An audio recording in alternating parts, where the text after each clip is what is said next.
Hi, Next Change. Vivian here.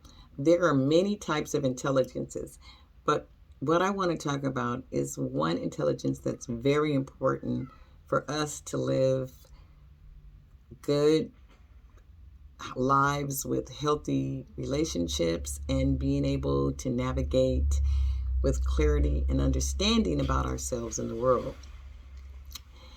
This intelligence is emotional intelligence, and emotional intelligence is how we recognize our emotions, understand what our emotions are telling us, what are they signaling to us, and identify how our emotions affect other people around us.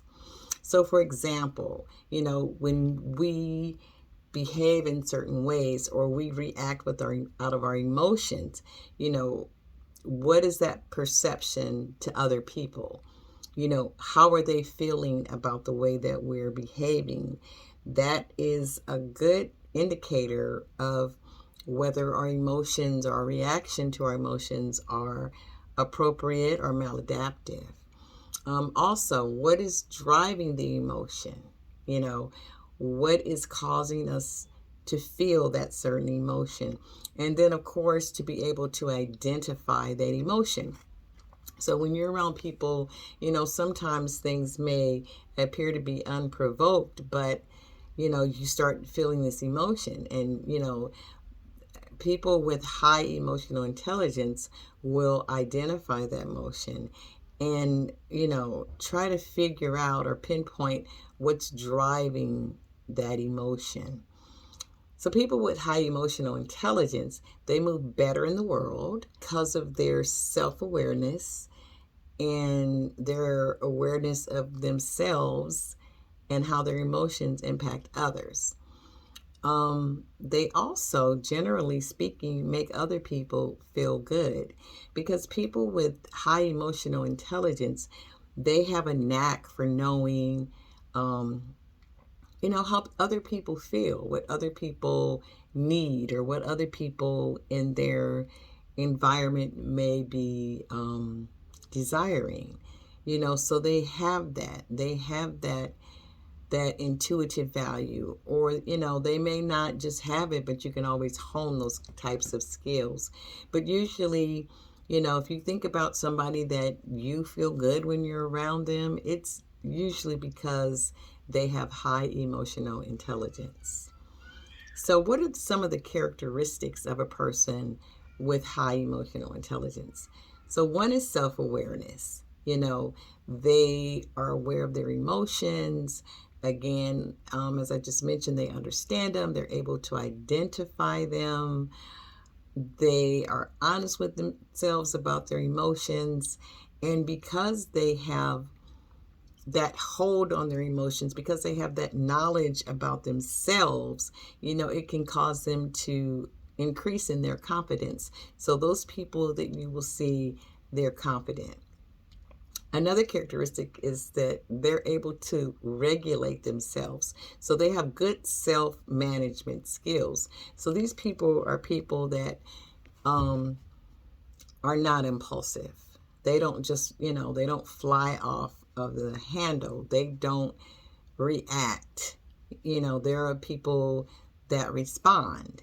They don't just do things on a whim. They don't do, things that they shouldn't do on a whim. They can control themselves. So they don't just act out of fear they may be feeling, or they don't just act out of anger that they may be feeling, or they don't just act out of lust that they may be feeling.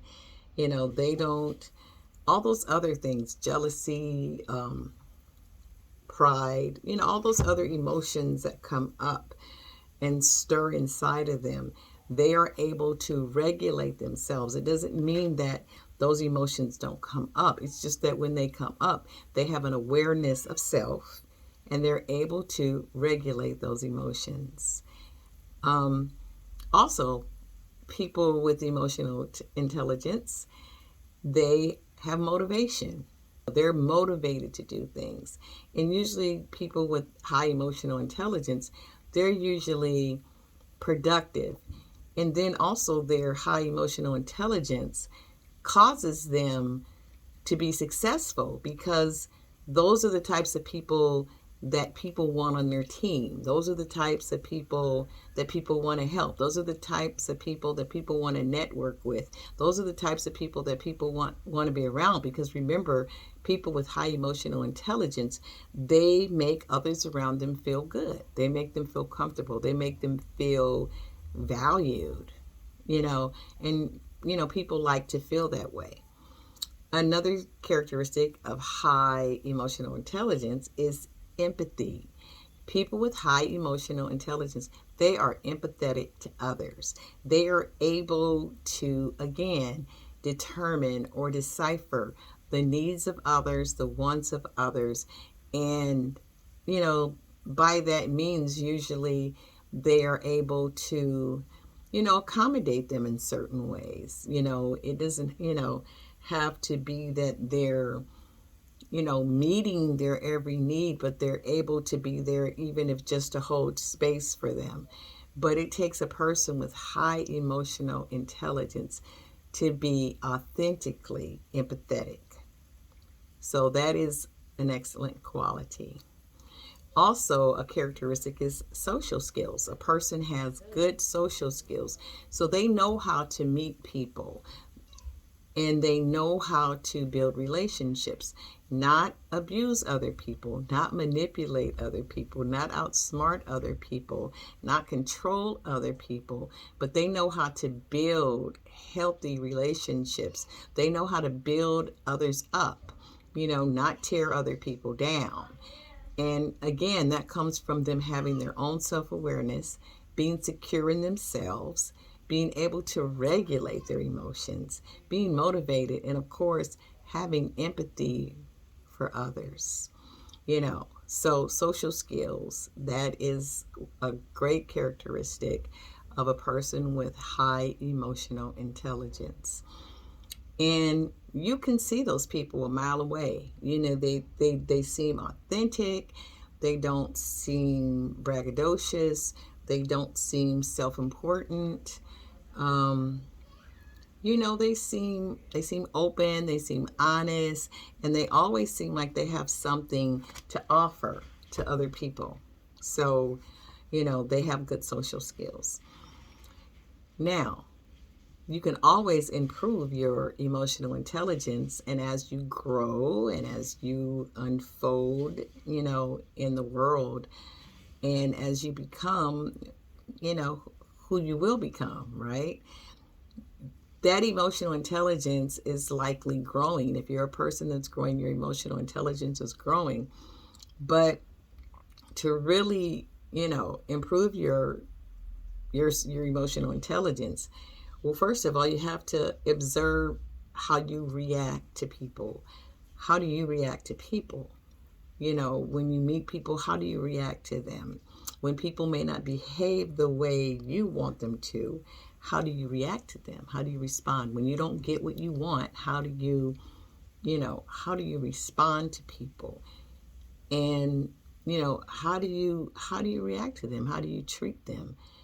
Are you objectifying people? Are people a means to an end?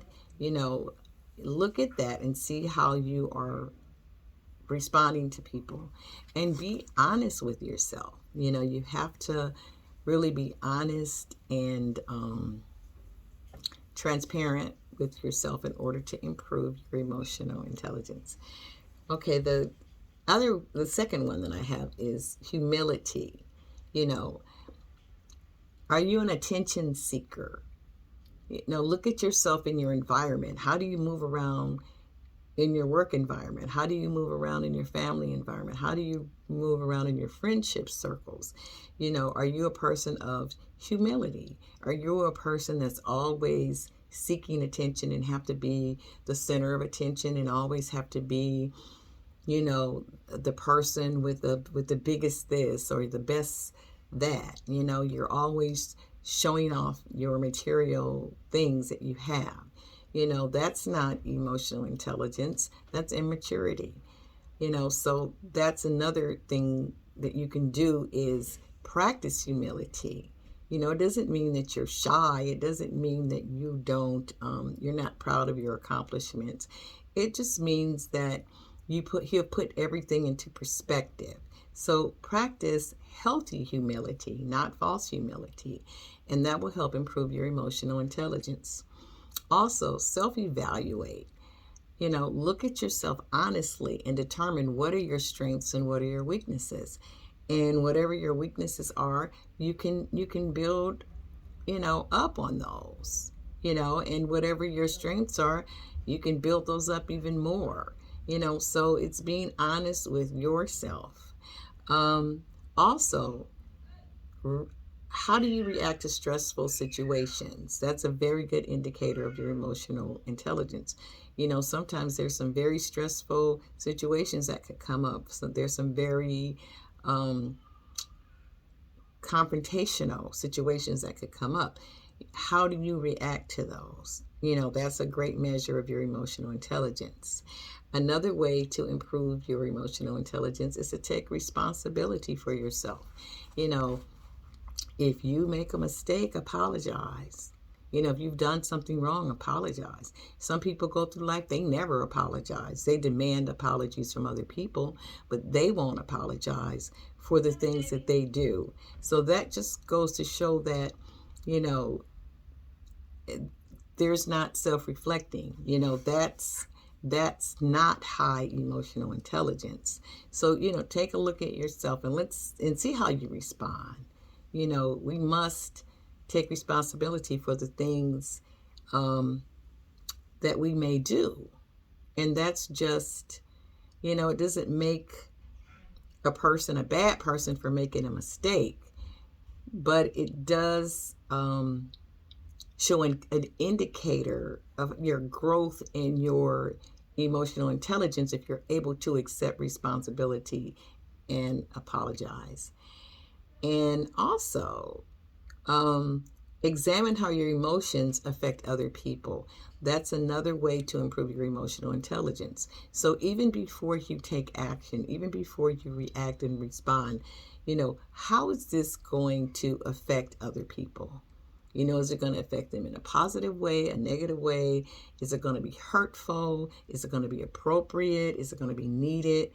And so people with high emotional intelligence, they're able to look ahead. They're able to foresee the consequences of emotional outburst or, reacting on their emotions. So, there you have it. Emotional intelligence is very important. And, a lot of times you might have to intentionally look at those things. Some of us just do it, automatically, and some of us don't. Some of us really have to think about it and stop and think and really begin to, with awareness, practice like that. I'm going to practice emotional intelligence.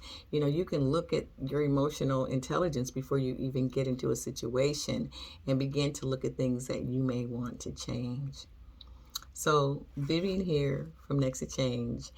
You can always be better today than you were yesterday, and be better tomorrow than you were today. So you be the next to change, and have a good one.